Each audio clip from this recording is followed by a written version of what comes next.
Welcome to this video on literary analysis essays. I'm Mrs. Thomas. This video is specifically about conclusion paragraphs. It assumes you've written the rest of your paper, that you're ready to go, you're ready to close it out, and you just need some tips to get that written and know what you're doing.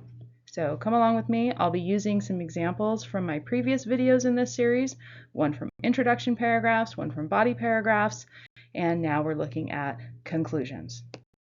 Our goal for today: you can write a conclusion to your essay that leaves your reader with a sense of closure and a connection to bigger ideas. In other words, they care about what you had to say and they go walk away from it with a sense of like, oh, okay, I learned something and I have something to take with me moving forward.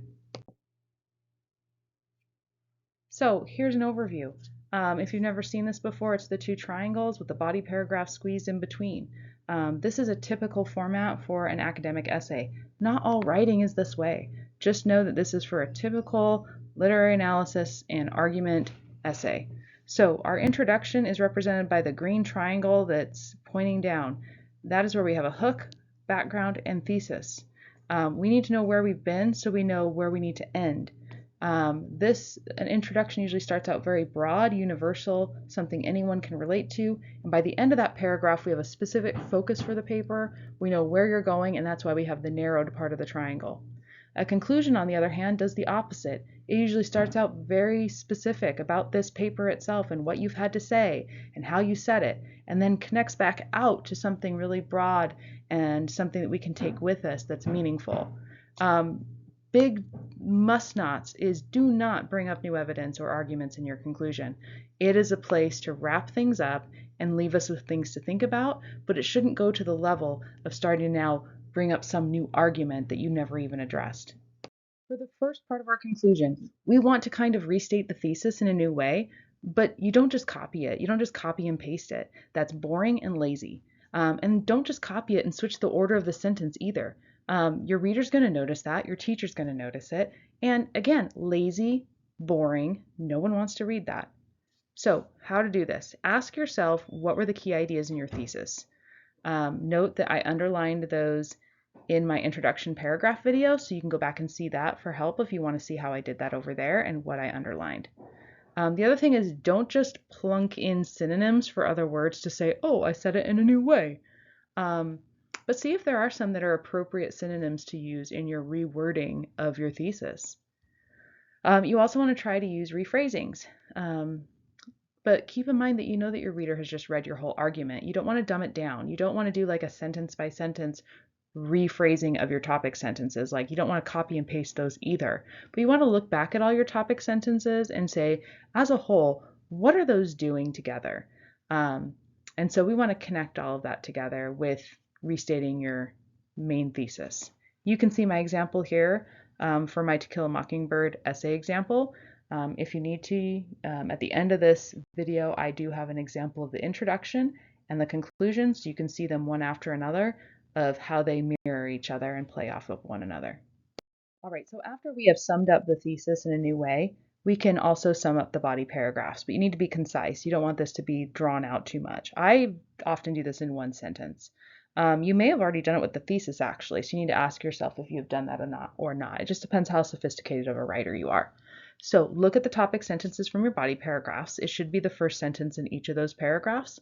You could summarize them together as a whole, but make sure you have some connection between them. So think of, how are they working together? How do they play off of each other? What is their cumulative effect? So I have mine here that combines the 4 characters that I wrote about in different body paragraphs. So I had a body paragraph about Atticus, one about Miss Maudie, one about Boo Radley, and one about Calpurnia. So I put them all together and I just said what they all have in common. So I said Atticus, Miss Maudie, Boo Radley, and Calpurnia's collective influences shaped her from a naive little girl to a girl who is ready to understand the world and a culture of injustice. Lastly, this is my favorite part of the conclusion. Once you've kind of recapped your main point and your subpoints that went along with that, it's time to reconnect and make some relevancy. In other words, leave your reader with a so what. So you've read this whole thing. Yeah, you understood the text that you were asked to analyze, but what am I supposed to do with that? Why do I care? One of my favorites is to reflect back to the hook, looking back at what the hook said and maybe coming back to that. not by copying and pasting it again. Again, don't be lazy, but by maybe revisiting it, by maybe answering it for yourself and what you think. Maybe you speculate on it. When I say give your opinion of the novel's value or significance, I'm not asking for a Goodreads review. I'm not asking you, when you evaluate how successful the author is, and telling me if you think they're a good writer or not, or if you like the book. I don't care in a literary analysis.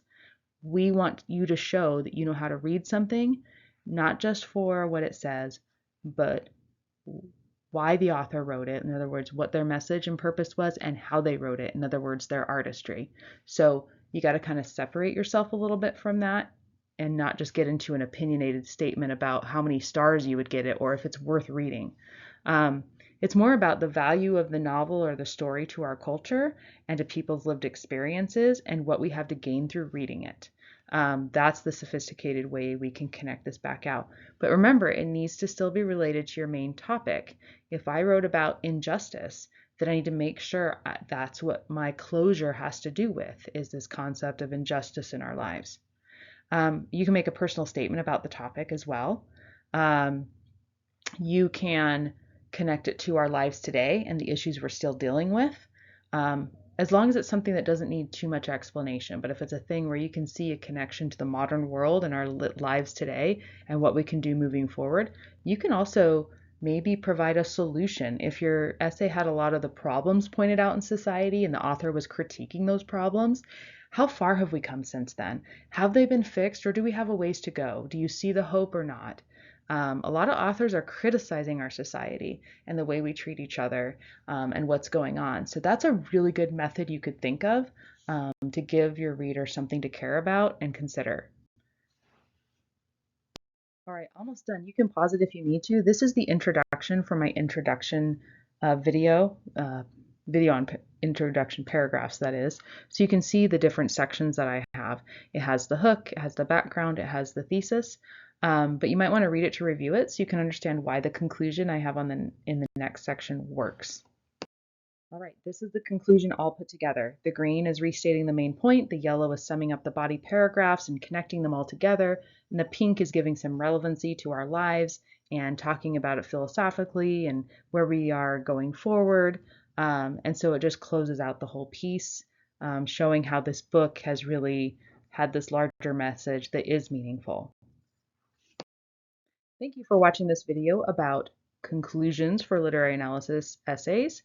If you want to see more of my materials or support my work, you're welcome to go to my YouTube channel, like and subscribe to see more content as I post it, or go to my Teachers Pay Teachers page and support my work by purchasing some of my handouts, resources, lesson plans, unit plans, fun activities, all that good stuff.